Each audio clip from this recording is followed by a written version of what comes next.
to the Read-Aloud Revival podcast. This is the podcast that helps you make meaningful and lasting connections with your kids through books.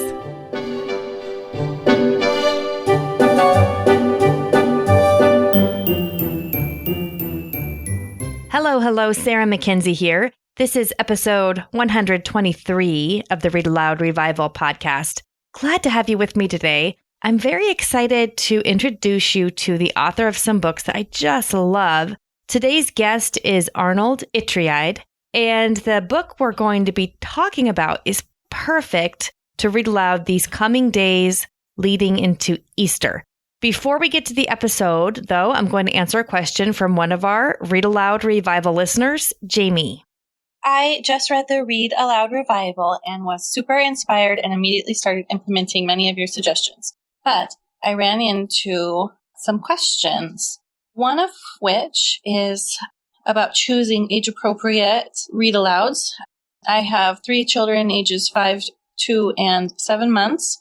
And one part of your book said that it's okay to read things that are above their reading level because they pick things up anyways. And it's good to read classical literature and things with language that may be above them. But then another part of your book, said to really keep in mind age-appropriate read-alouds. So I wasn't sure how much ahead, if at all, I really should be choosing for read-alouds. Another question would be, what do you do if your child says, "Oh, I don't want to read that"? I know that part of your premise is to make sure to keep reading fun and to instill a love of reading. So do I just read what they want to read, or do I insist on reading things that I've chosen for them? Jamie, I'm so glad you asked this question. Okay, so let's talk about reading above a child's ability. A child's listening comprehension is pretty much always above their reading comprehension. What that means is that a child who cannot read Little House on the Prairie, for example, is very likely able to listen and understand Little House on the Prairie. And because so many of the best books for kids are not at a beginning reader's level, The Cat Sat on the Mat or whatever books your child is using to learn to read, especially before a child is reading fluently on their own, we want to be reading them books that are above their own reading level. This, of course, includes picture books. Picture books are written above a beginner reader's level, but it also includes wonderful novels like The Wonderful Wizard of Oz or The Chronicles of Narnia, and, countless other wonderful books. So an argument for reading above your child's own reading level is that they can understand much that they cannot read on their own yet, and that some of the best books, in fact, probably the best books for kids, are usually written above a beginner reader's level. I might just say always written above a beginner reader's level. Now, you don't necessarily want to read Little House to a 2-year-old, right? They'll probably enjoy listening to your voice and hearing the beautiful language, but the story is going to be above their listening comprehension ability. So they won't really understand what's happening in the story. So as you're reading aloud books to your kids, just be sure that you are reading books they can follow. That doesn't mean they need to be able to read them from the page themselves. They just need to be able to understand it as you are reading it aloud. All that to say, I also don't want you to worry about reading books that are beneath your child's reading level. You want to keep reading books aloud if your kids love them, even if your child has surpassed that reading level. So while it's important to read above your child's reading comprehension when they're just learning how to read, you're reading at their listening comprehension. That is, you're reading books they would not be able to read on their own, but they can absolutely understand. That beautiful language is secondary to your child falling in love with the story and connecting with you. So they have to be able to understand what's happening in the story for that connection to take place. For the connection with you and the connection with the ideas in the story to happen, they have to get what's going on. And then, of course, you always want to watch out for age-appropriate content. That has nothing to do with reading ability and is all about making sure that the stories you're telling your kids and that you're reading to your children, they're ready to hear. Because some stories are better suited for older kids that deal with more mature themes. And so just because your child can understand a story about the Holocaust does not mean that your 8-year-old is ready for a story about the Holocaust. Now, the second part of your question was what to do if your kids don't want to listen to a certain book. And I think it depends on the situation. If most of my kids aren't enjoying a book I'm reading aloud, even if it's a book everybody raves about or that's on all the best book lists, I ditch it.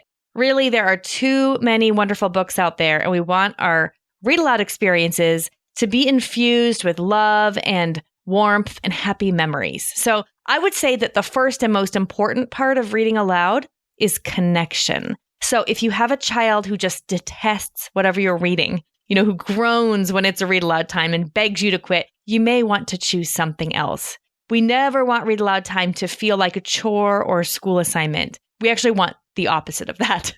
I hope that answers your question, Jamie. Thank you again for leaving it. Hey, if you have a question you'd like me to answer on an upcoming episode of the Read-Aloud Revival podcast, head to readaloudrevival.com, scroll to the bottom of the page, and look for the button, Got a Question for Sarah Mackenzie, and just leave your voice message there. I'd love to hear your question and possibly answer it on an upcoming episode of the podcast.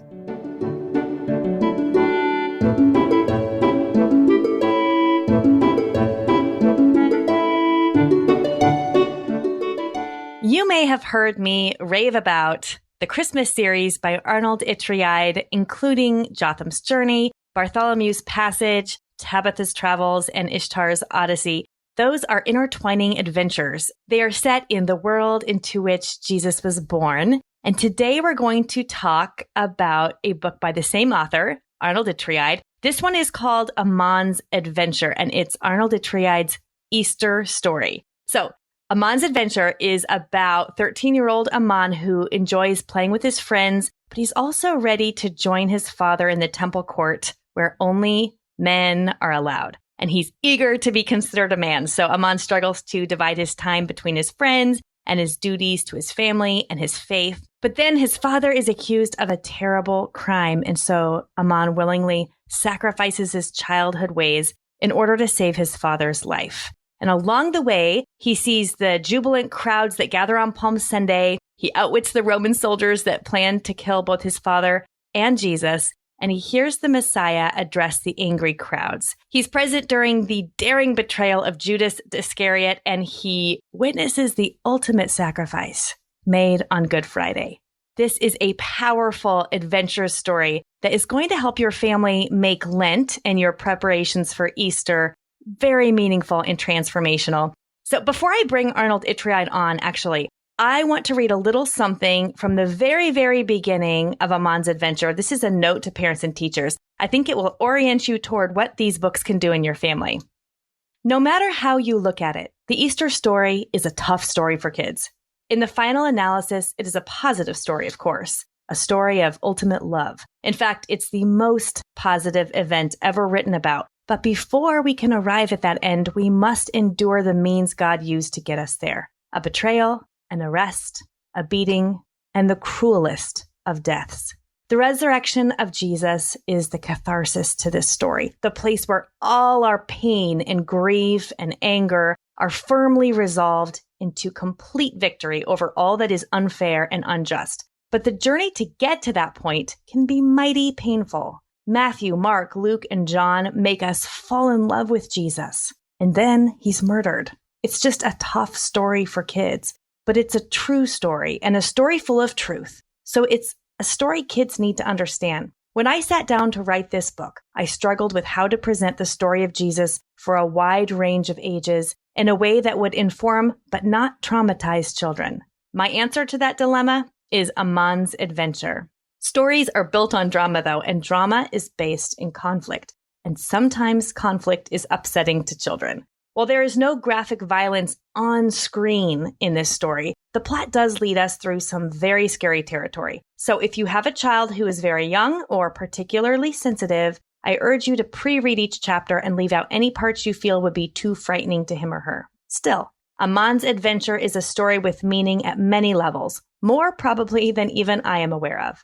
It is my prayer that your children and you will find a new and deeper understanding of God as you explore together the most obvious demonstration of his love. Okay, so now you know why I'm so eager to bring Arnold Ytreeide onto the podcast. I love this book. In fact, I have loved every one of the Christmas books and this Lent book by Arnold Ytreeide. Today, we're going to talk to him about his book set in Jesus' time. He's a former youth pastor, police officer, and television producer, and now he spends his time teaching film at a Christian university in Idaho and writing books. Lucky for us. He's got a couple of grown kids and 4 granddaughters. He's got a degree in theology, and he's got a heart for bringing compelling, can't put it down adventures into the hands of kids. Arnie, welcome to the Read-Aloud Revival. I am delighted that you're here. And I am delighted to be here. Thank you so much. Well, and I should mention up front here that 4 granddaughters and now a brand new grandson. Oh, congratulations. Thank you. Well, our family loves your books. They are our go-tos every Advent and every Lent. And I can't tell you, we have read Jotham's Journey several times. We've read Bartholomew's. We've read all of them. Some of them more than once. I am constantly amazed when I'm reading how you've managed to write stories they're really compelling. They're page turners. They're page turning adventure tales, but they're so deep and rich with meaning. Every time I read them, I see something new, which I think is really a telltale sign of an excellent book. Well, thank you. I have to attribute that to a great God who can take the biggest of fools and make from them something good. Oh, let's start by just talking about where the first seed of these stories came from. Now, Jotham's Journey was the first one you wrote. Is that right? Yes. That was over 20 years ago now. And I was dating a widow who had 2 young children. And we had been dating for about a year and getting pretty serious. And she told me one day in the fall of 1995 that their tradition had always been to do something for Advent, but she couldn't find anything in the bookstores that year. And she asked if I'd like to write something because she knew I was a writer. And I said, sure, I'll just write a little pamphlet kind of thing, for the kids. And so I sat down to write something. And, there's kind of a long story about how it actually came to be. But I finally started writing, and I started writing Jotham, and he started doing things, and I just had to follow him around. And pretty soon I had a chapter, and then another chapter, and another, and it just kept building. And I wrote 1 chapter a day for the 27 days or whatever Lent was, or Advent was that year, until we had a whole story. And each night I'd read the chapter to the kids, and of course they'd always beg, "Oh, please just read a little bit more." And I'd say, "No, we have to be patient." And they, of course, didn't know that I hadn't written the next chapter yet. I was just going to ask you that. Yeah. So I remember one night we were flying to Seattle to see my parents, and I was writing it on the plane so that I could read it when we got there. Oh, my goodness. So it was a story for my kids. At that point, even though we weren't yet formally married, we were a family, very much a family, and they were my kids. And Elsie and I were falling in love and I fell in love with them. And so I just wrote this out of love for my kids. No intention of ever having it published or anything. It was just for them. Oh, my goodness. I'm finding that's a theme among some of my favorite writers. I know S.D. Smith, who wrote The Green Ember, wrote that story for his children as a bedtime. He just told it to them as a bedtime tale. And I wonder if the seeds to some of those best stories really just are born out of that love to share a story with people and children that you love. I truly believe they are. I'd been writing for years before that, and I had some success, but nothing just really ever took off. And then when I wrote not to try to sell it, that's when it happened. And I didn't even try to sell it after that. A publisher somehow found out about it and called me and said, "We heard you have this story. Would you?" Oh, okay. So I sent it to them, and they said, "We want to publish it." And then we were off and running. Yeah, that's amazing. Now, so obviously you didn't know there were going to be sequels. No, I did not. And what I want our listeners to know about the other stories is that they're all standalones. You could read any of the Christmas books. For example, there's 4 of them. You could read any of them. They all intertwine. So you're going to recognize characters, and your kids are going to go, "Oh, that's Tabitha," or "That's Bartholomew." They'll remember that as they're reading along, but you can read them in any order. I really like reading them in the order that you publish them, which is Jotham, Bartholomew, Tabitha, Ishtar. But of course, you can read them in any order at all. Now, when did Amon come, like the Easter story? When did that one get written in the mix of the others? That was 4th, I think. So there was Jotham, Tabitha, Jotham, Bartholomew, and Tabitha. That the publisher asked me to write more after several years, and that's when Bartholomew came along, and then Tabitha. And then they said, "When we'd really like one for Easter," and I hadn't even ever thought about that. So I thought, well, wouldn't it be fun if Jotham and Tabitha got married and had a son, and 30 years later, he's there for Easter. Mm-hmm. So that's where Amon came from. Now we're just about that time of year where we're tiptoeing toward Lent in preparation for Easter. And This is a story families can read all throughout Lent. I know you have some recommended reading schedules toward the beginning of the book. I know some families read a chapter a night during Lent, or I'm never organized enough of a parent to read something every single day to my kids. So for the listener's sake, I want you to know this. I tend to read a couple of chapters every few days, or even once a week. I'll read a bunch and we'll kind of get caught up. There's no right or wrong way to read this story. It's a really beautiful story to share any time of year. It's just especially poignant to read during Lent. But can you tell me a little bit, Arnie, about the pacing of Amon's adventure? Well, the Advent books were designed to be read one chapter per night. And of course, sometimes we don't even get to that. We have something we have to do, and so we catch up the next night. But when it came to Amon and the Easter story, I realized that in most traditions, Lent is 40 days long. And to read a chapter a night for 40 nights, that just seems like a huge task. It's a big commitment, right? Yeah, huge commitment, but also seems like that's going to get a bit tedious. And so we struggled, the publisher and I struggled with how to format this. And I finally decided, well, let's do 28 chapters and let people read them at their own pace, give them some breathing room. In some traditions, they wouldn't even be allowed to read like on a Sunday night. So we thought, well, it doesn't have to be a chapter a night. And so it's really written in short chapters, like the Advent books, mostly short chapters, where you could read 2 or 3 in a night and be just fine and not have to read every single night.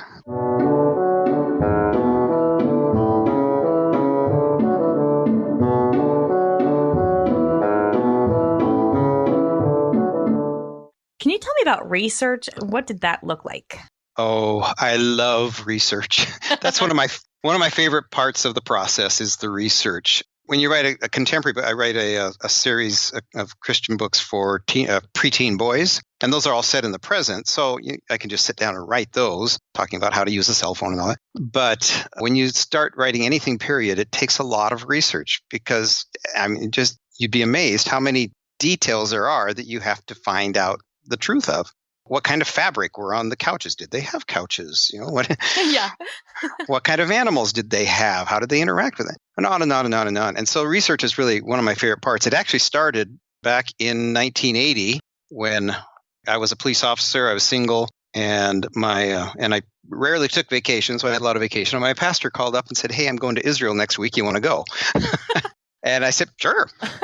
I had the freedom to do that. So I took a week off work and we went to Israel on a tour group for pastors. And so I got to be in the Holy Land and walk the places that Jesus had walked and smell the smells that he smelled and taste the taste that he tasted. And it was just an amazing experience. And so that's really where the root of all the research came from, was me just being in that environment and taking it in and seeing how things work and what things are like there.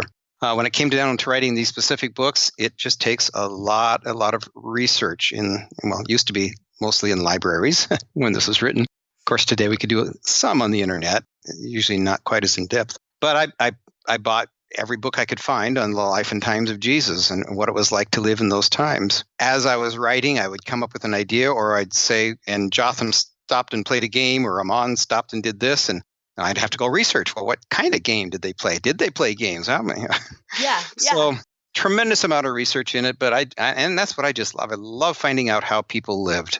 I think part of me wanted to be an archaeologist, so it's really a fun part of it and an important part. But in that process, I also discovered and realized at some point, I think when I was writing Jotham, that all those books and all that knowledge is really not very detailed or in depth or knowledgeable because we just can't know a lot of it. So the books are written as a generalization kind of. So like if we were going to write a book, what was life in America like in 2019?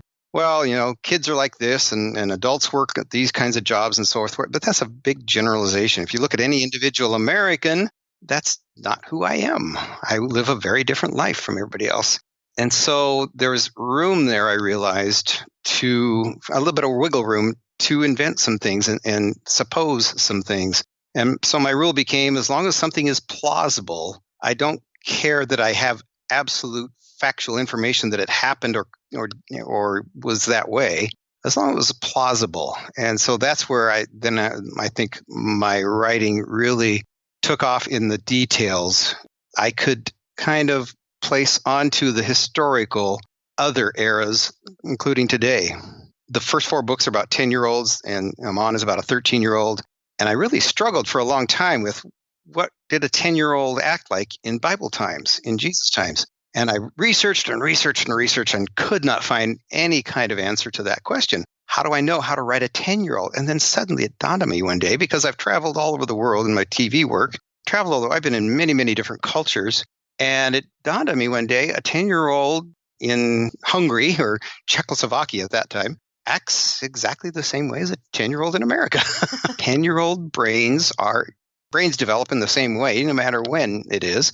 10-year-old brain is at a certain stage of development and sees the world in a certain way, no matter what culture. And of course, there are cultural overtones to that, but at its foundation, a 10-year-old brain is a 10-year-old brain, and they act about the same. So that's when I could really let go and just have some fun and then say, okay, this kid's a 10-year-old or a 13-year-old, and this is how he's thinking. So, well, I love that because it really makes the characters relatable. I know as I'm reading these books to my kids, and they will laugh out loud so many times. They will just like burst out laughing. And I think it's because they feel that the characters, whether it's Jotham or Amon or Bartholomew or Tabitha or Ishtar, they feel like these kids are just like their friends, like their pals, or just like them in a lot of ways. And then I also think what that does for me as a reader, and probably for my kids as well, is it helps me see so I guess as someone who's been a lifelong Christian, whose parents read Bible stories to her from as long as I can remember,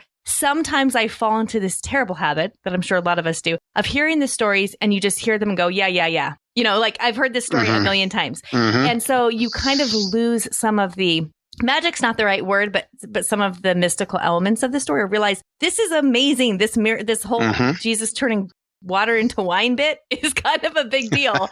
But we hear it so often, it becomes almost just like a hum in the background. Does that make any sense? It loses its majesty. So one of the things that I appreciate your books, the longest way possible for me to say this, but one of the things I appreciate your books is they help me see stories I've heard a million times before totally afresh, like put myself in the story. I'm right there while it's happening. And I see new things about the stories of Christ's birth and of his death and resurrection in a way I've never seen them before. And that's the excitement of story writing for me, because for the most part, I don't think about that ahead of time.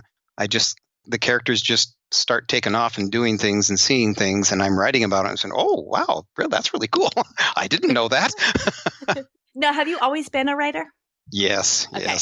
I wrote my first story, I think, when I was 10. Started my first book when I was 12. But after a chapter, my mother tore it up and threw it away because it was all about our family.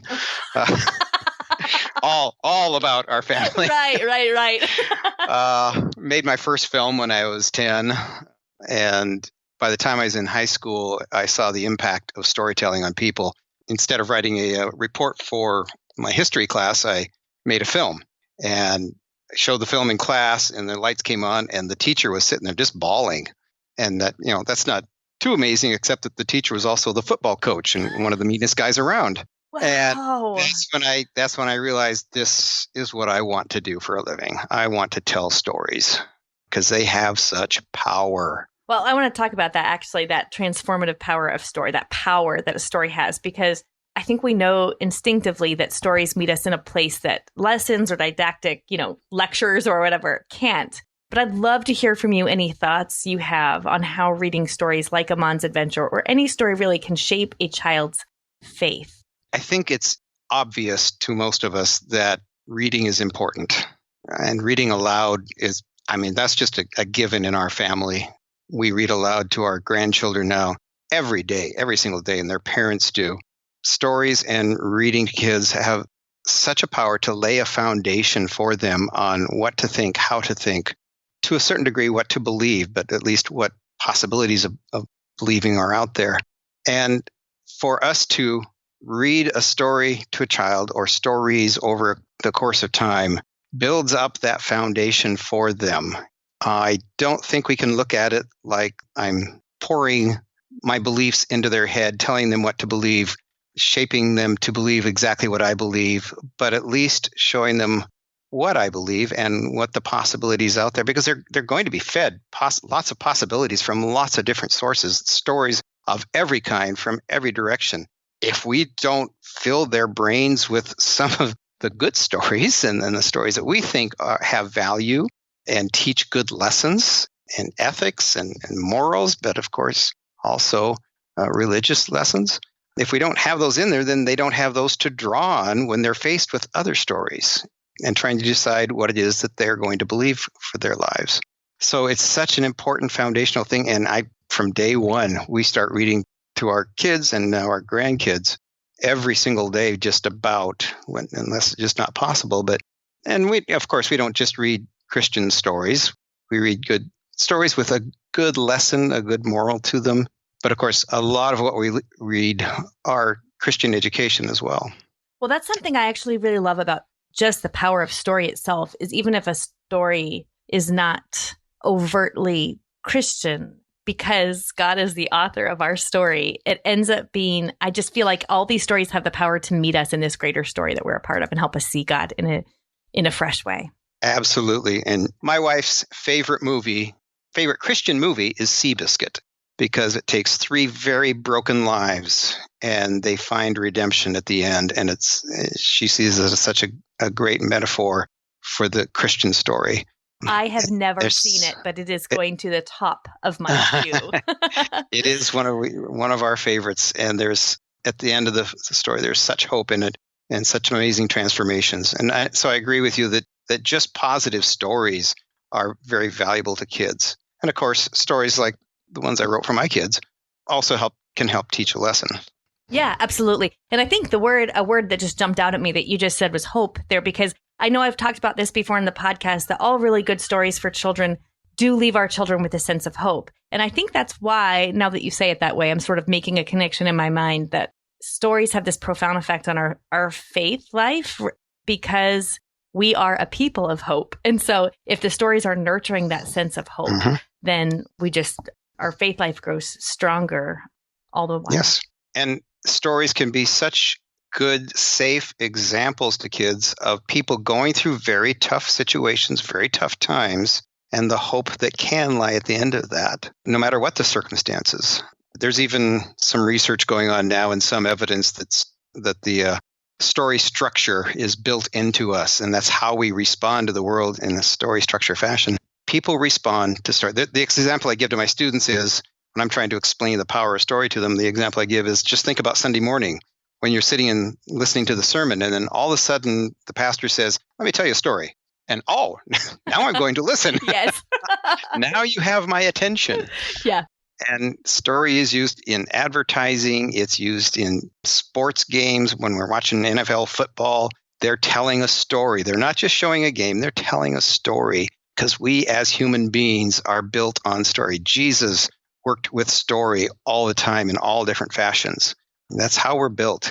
It's just, story is a part of who we are. Yeah, we crave them, right? So much that we all really, it's a habit for us to look for a bedtime story. That's why we turn the TV on at night, because we're looking for somebody to tell us a story, right? Yeah. Okay, so would you be up to reading a little bit from the beginning? Oh, sure. Yeah, I would love for you to read. So listeners, Arnie is going to read from chapter 1 of Amon's adventure. Again, this is the Easter tale. So this is the story that would be really wonderful to get your hands on as we tiptoe toward Lent and ever closer to Easter Sunday.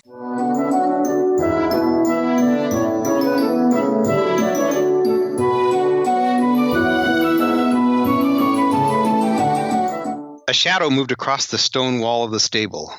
Amon sucked in his breath and tried to steady his heart. The shadow could mean only one thing. The notorious thief Benjamin was just around the corner on the other side of the wall, having tracked Amon through the rabble of the marketplace. At 13, Amon had seen many such thieves pass through Jerusalem, but none so treacherous as the scoundrel Benjamin. Amon raised his sword high overhead. Sweat trickled down his cheek, and he silently wiped it against the scratchy cloth of his tunic. In moments, Benjamin would burst through the archway that separated the stable in which Amon hid from the stall of the cheese seller on the other side. Amon's eyes darted around the stable, across the piles of hay, up to the sagging rafters, and over to the window. As always, it took Amon only seconds to devise a plan. He slowly lowered his sword. Ignoring the fear that begged him to scurry under the hay and hide, Amon kept one eye on the archway and one hand on his sword. Watching for rats as he moved, he silently reached behind him and untied the donkey tethered there. Then he slipped a pomegranate from his tunic and held it under the donkey's nose. The donkey reached for the fruit, his lips stretched back and teeth bared, but Amon denied him the treat. Instead, he tossed the fruit across the stable into the hay on the other side. Obediently, the donkey waddled across the hay-covered floor toward his prize. As he did so, he passed through a shaft of light streaming through the high window, causing a shadow to fall across the archway. A loud scream filled the stable, and Benjamin the thief plunged through the doorway, his sword raised high. Benjamin attacked the shadow, thinking it to be Amon. Before the thief realized his mistake, Amon let out his own shout. With a mighty swing of his sword, he swatted the bandit hard across the behind with a smack that almost broke the juniper branch in half. Benjamin jumped, spun around, screamed, and dropped his own juniper branch all at the same time. "Ow!" he cried. "That hurt!" Amon fell into the hay, laughing. "Well, that's the point, isn't it?" Benjamin fell into the hay next to his friend and started laughing as well. "I suppose so," he said. "But you could lose once in a while too, you know." "I can't lose," Amon said in mock pride. "I am the Prince of Jerusalem. I must always win." "Oh, yeah?" Benjamin answered. "Then how come you win even when you're the thief and I'm the prince?" Amon shrugged and said with a simple sadness, "Sometimes the thieves really do win." "You boys there," a deep voice roared from the archway. "This is no place to play. This is a place for serious work. Now get on home and do your chores." Amon laughed at the gruff face of the cheese seller.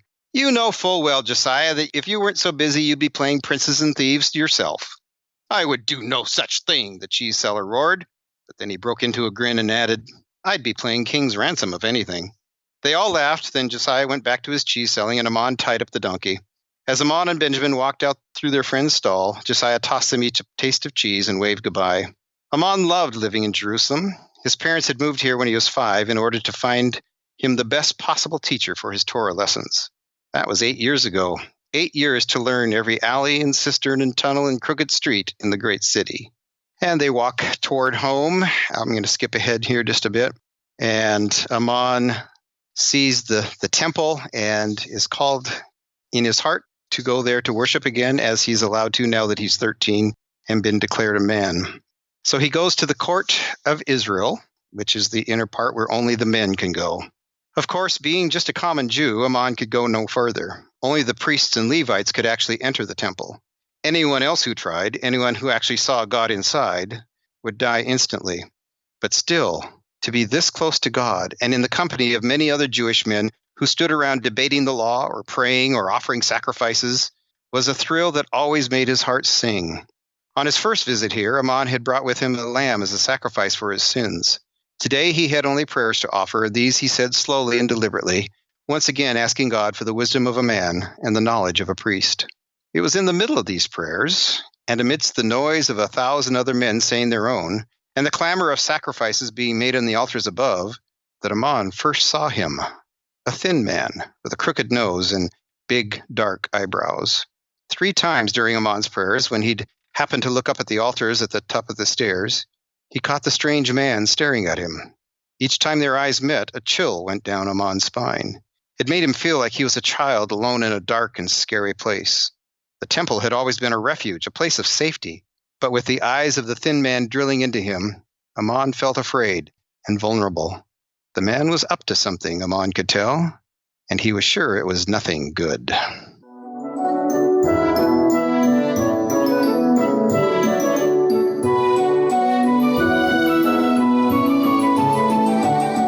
All right, so if you're listening to that and thinking, okay, yeah, I'm in, you want to get your hands on this book. It's called Amon's Adventure by Arnold Ytreeide. Now listen, we will have a link to the book and to actually several of his books at the show notes, which are at readaloudrevival.com/123, because this is episode 123.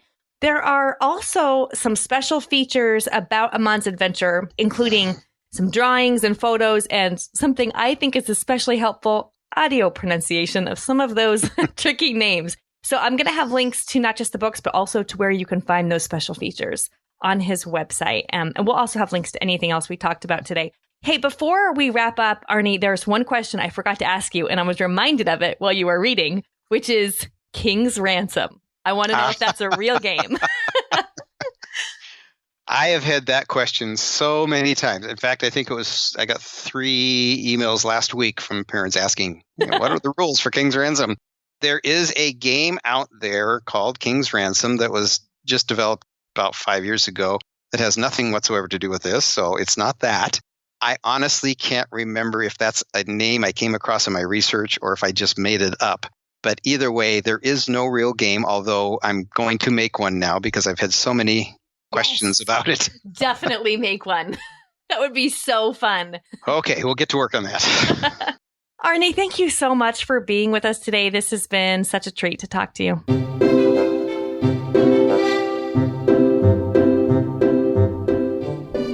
Now it's time for Let the Kids Speak. This is my favorite part of the podcast, where kids tell us about their favorite stories that have been read aloud to them. My name is Abby Pust, and I am 8 years old, and I live in Oklahoma City, Oklahoma, and my favorite book read aloud to me is Little House in the Big Woods, and my favorite part was when they had Christmas. What's your name? Read. How old are you, Reed? 3. 3. Reed, what's your favorite book? Bumblebee Boy. Why? Because it's amazing adventures. Because it's amazing adventures. Yeah. Hi, my name is Grace. I am 7 years old. I live in Florida, and my favorite book is The Trumpet of the Swan. I like it because it's about a swan who can write and blow a trumpet. Hi, my name is Cooper, and my favorite book is My House, My School. This is my house, this is my school. This is my house, this is my school. By, do you remember who it's by? No. Jonathan Bean. By Jonathan Bean. And how old are you? 5. 5. And where do you live? Texas. My name is Hayden Hines. I'm 9 years old. I live in Austin, Texas, and my favorite book is Little House on the Prairie. Hi, my name is Lydia, and I live in California. I'm 12. My favorite book is Bridge of Terabithia because it makes me sad and I cry every time I read it, but I'm still super happy at the end of it. Hello, I am Evan. I come from Massachusetts, and I am 8 years old. My favorite audiobook is Harry Potter, and my favorite book that my mom has read to me is Little House in the Big Woods. I'm Isaac, and I'm 4 years old, and I'm from Massachusetts, and my favorite book is Winnie the Pooh, because I like it because Winnie the Pooh's so silly. My name is Anna, and I'm 6 years old, and I live in Massachusetts. My favorite book is Peter Rabbit, and I like it because Peter Rabbit is trying to run away from Mr. McGregor. My name is Elliot. I am 11 years old, and I live in Oklahoma. My favorite book is The Phantom Tollbooth because it is unpredictable and fun. My favorite part is when Milo jumps to conclusions and finds out that it is a real place.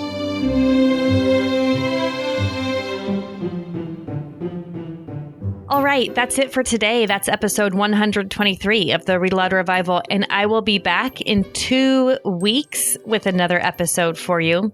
Next time, we are going to be talking with another author who I can't wait to introduce you to. This is a picture book author, a mother of 6, who's writing some of my favorite new picture books. So I can't wait to introduce you to her. In the meantime, make sure you're on the email list, would you? Make sure you go to readaloudrevival.com, grab your free book list, and get on the email list so that you don't miss any of the great resources that we send out in between episodes. Because every Tuesday morning, we send a little something to your email inbox that helps you make meaningful and lasting connections with your kids through books, which is what it's all about. All right, I'll be back next time. Until then, go make meaningful and lasting connections with your kids through books.